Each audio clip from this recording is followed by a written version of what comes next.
حدثنا أحمد قال حدثنا عبد الله بن وهب قال أخبرني عمرو بن الحارث عن عبيد الله بن أبي جعفر أن محمد بن جعفر بن الزبير حدثه عن عروة بن الزبير عن عائشة زوج النبي صلى الله عليه وسلم قالت: كان الناس ينتابون يوم الجمعة من منازلهم والعوالي، فيأتون في الغبار يصيبهم الغبار والعرق، فيخرج منهم العرق، فأتى رسول الله صلى الله عليه وسلم إنسان منهم وهو عندي، فقال النبي صلى الله عليه وسلم: لو أنكم تطهرتم ليومكم هذا.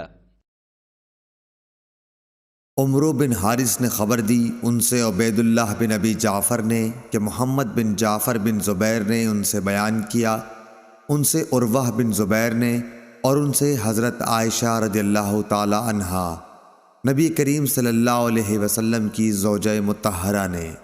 आपने कहा कि लोग जुम्मे की नमाज़ पढ़ने अपने घरों से और अतराफ़ मदीना गाँव से मस्जिद नबवी में बारी बारी आया करते थे। लोग गर्दो गुबार में चले आते, गर्द में अटे हुए और पसीने में शराबूर। इस कदर पसीना होता कि थमता नहीं था।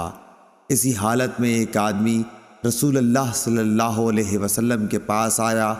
आपने फरमाया कि तुम लोग इस दिन जुम्मे में गुस्ल कर लिया करते तो बेहतर होता। सही बुखारी हदीस नंबर 902।